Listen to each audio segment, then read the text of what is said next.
This Sunday, November the 7th, Nicaragua sees general elections. In order to have more details on the matter, and given the importance of this day, we welcome Manuel Espinoza, Director of the Regional Center for International Studies. Be welcome, Manuel. Thank you very much. Here we are. So now we will have a first question for you. Just like Venezuela a few years back and Cuba last July, Nicaragua and also its Sandinista government have suffered internal attacks, both violent with opposition groups igniting turmoil or the sanctions and policies that seek to destabilize the nation. Can we expect something alike if the Sandinismo wins this November 7th?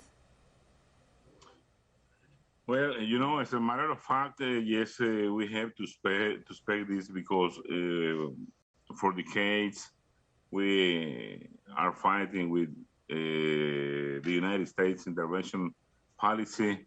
Now, again, the United States is trying to sabotage Nicaragua's elections once again.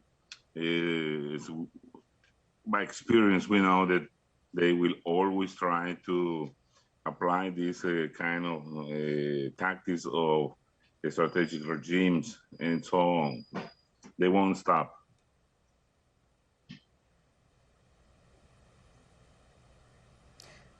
Yeah, so Manuel, we have another question for you. Recently, Ben Norton, who is in Nicaragua, he's a collaborator of us, tweeted about Steve Sweeney, an anti-imperialist British journalist who was being held in Mexico to prevent him from covering the Nicaraguan elections.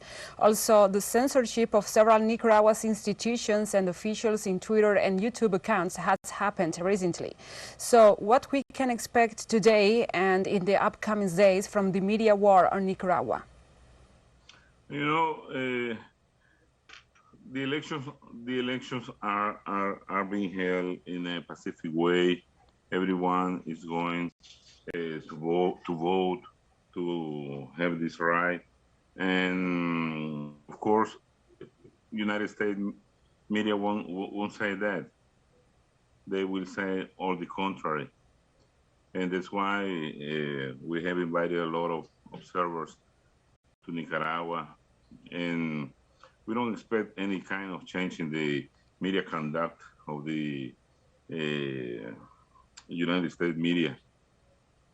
They will always try to criticize the process, and no matter if we are telling the truth, they have their opinion, their policy, their tactics, and we believe they won't change. But this cannot stop us because this is our right, this is our struggle for freedom, for sovereignty, and this is not the first time that we deal with this kind of policy of aggression. And the people, it's voting. No matter what they say now, no matter what they will say tomorrow, and so on. We know we are making our right come true. Yeah, we have seen the images of the people voting and going to the polls, even in family, even in a festive way, because this is a nice and happy day for the Nicaraguan people. But we have to do another question to you. So last but not least, given the strong presence of progressive governments like Cuba and Venezuela and left-guided forces like Peru and Bolivia, but also the coexistence with right-wing governments like Bolsonaro's in Brazil or Duque's in Colombia, how can these elections define Latin America's political landscape? Well, you know, Nicaragua now is a good example of democracy, a new kind of democracy, where people really choose their candidates. These are our candidates, nor the White House candidates. As you said, in the morning, we have already voted. This is my finger. I have already voted. But I, as my family did, voted for our candidate. No, what the White House is telling us not to vote or for whom we have to vote. Now in Central America, there is a good situation, you know, a political situation in El Salvador also, in Honduras also. They are coming to realize that we have to change this kind of mentality, aggressive. They consider us as the backyard, you say.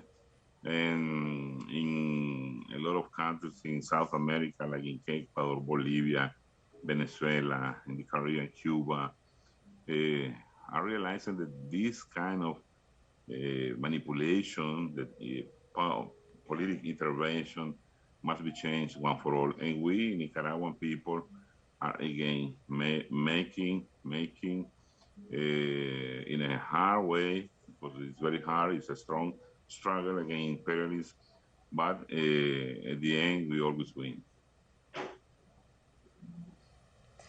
So we thank you, Manuel, for your participation here from the South, your presence in teleSUR English, and also we hope have your opinion and your criteria in upcoming briefcasts.